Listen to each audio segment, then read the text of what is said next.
But despite overwhelming evidence that increasing the role and size of governments creates impoverished people and society, there's a certain part of society that continues to want to believe that somehow we can outsource our moral responsibility to take care of ourselves and our fellow man to the state.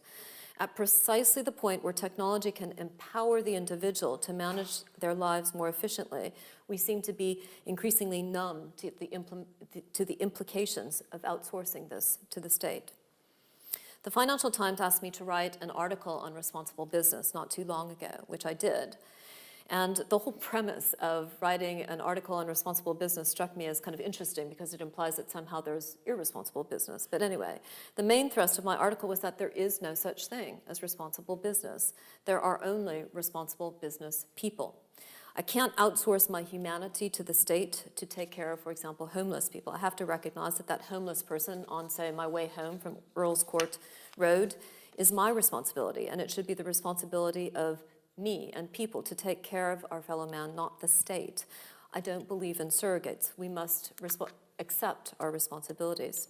Anyway, after I wrote this article for the Financial Times about responsible business, I got a direct tweet. And this was from a man by the name of David Barry, who was tweeting from an organization called Wild Blue Cohort.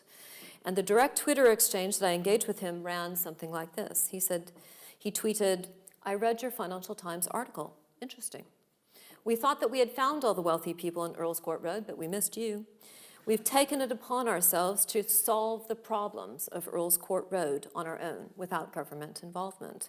Basically, we've created an investment club of high net worth individuals in Earl's Court Road who will invest in people, who will solve problems, and we are going to lift people up in Earl's Court Road." And I was in heaven. I couldn't believe it. As if by magic, a grassroots organization with a social consciousness, with no desire to involve government or take their money, but a strong desire to take ownership of the world, to help their fellow man, and to bring these people into society, was right there. It had emerged right under my nose without anybody telling me about it.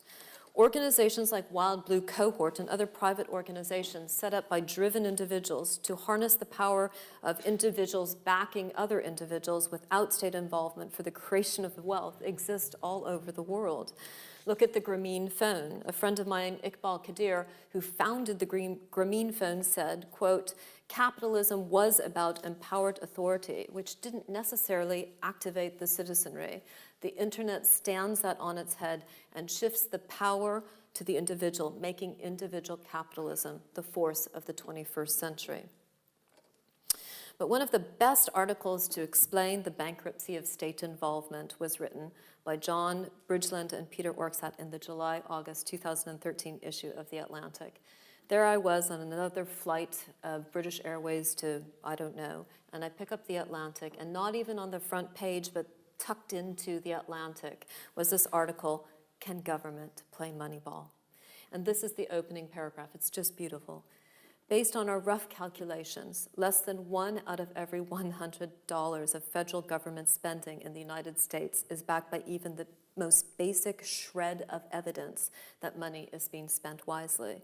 As former officials in the administrations of Barack Obama and George W. Bush, we were flabbergasted by how blindly the federal government spends.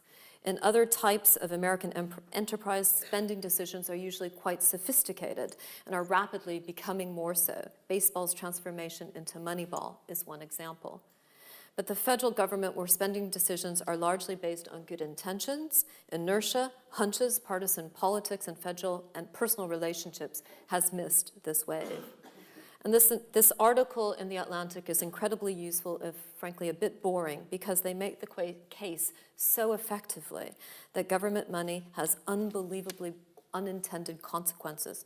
From the money spent to reduce teenage pregnancy, increasing teenage pregnancy, on and on it goes.